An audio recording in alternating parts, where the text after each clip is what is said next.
Hey, welcome back to Walking the Dogs, the weekly podcast where we'll unpack how to architect GTM, onboarding, and customer experience across marketing and customer success to drive growth in small to mid-sized SaaS orgs using my growth framework.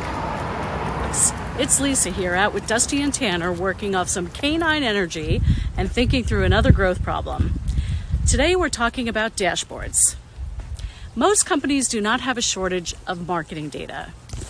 They have a campaign, reports, attribution tools, CRM dashboards, budget spreadsheets, and quarterly reviews. What they usually do not have is one trustworthy view of what is working, what is wasting money, what the organization can actually execute, and where the biggest growth gaps exist. A dashboard tells you what happened. A gauge audit tells you why it happened and what to do next. Dusty and Tanner are giving me a good example right now. Both dogs are pulling. If I only looked at the obvious metric, I would conclude that I have a leash tension problem. But that does not tell me why the walk is going badly. Tanner may be reacting to another dog. Dusty may be following a scent. One leash may be too long. A harness may be loose. Or I may have chosen a route with too many distractions. The visible result is the same, but the right solution depends on the cause. I have to stop to inspect the entire walking system. That is what a 360-degree gauge audit does for growth. It looks at 4 connected areas: performance, spend, technology, and team capability. First, performance. How much pipeline are you creating? How quickly is it progressing? Where are the conversion rates breaking down?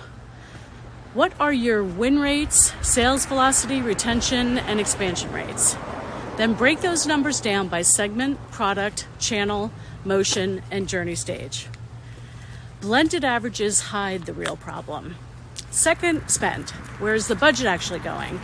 What does each channel, agency, platform, event, content program, and headcount investment produce? Not just clicks or impressions. What does it contribute to qualified demand, pipeline, revenue retention, or expansion? And are you still funding programs that no longer support the company's priorities? Third, technology. Look at the CRM, marketing automation, intent data, enrichment, attribution, your analytics, and customer success platforms. Which tools are redundant? Which are underused? Which are disconnected? Where is data reliable or being moved manually? A sophisticated tool on top of a broken process simply creates a more expensive broken process.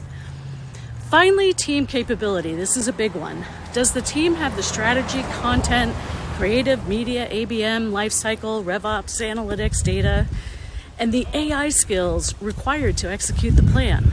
And are the roles of ownership clear? The audit should produce 5 things: a KPI scorecard, a capability assessment, a marketing operations audit, an opportunity heat map, and a measurable baseline against which improvement can be judged. Back to Dusty and Tanner. If I shorten one leash, adjust a harness, and change the route, the walk may improve immediately. That does not mean the dogs suddenly become better trained. It means I diagnosed the system instead of blaming the most visible symptom. Companies often do the opposite. Pipeline falls, so they launch more campaigns. Conversions drop, so they redesign the website. Sales slow, so they buy another tool. Those actions may be reasonable, but without a baseline, you do not know whether you are fixing the cause or reacting to the symptom. So here's the question for your walk today.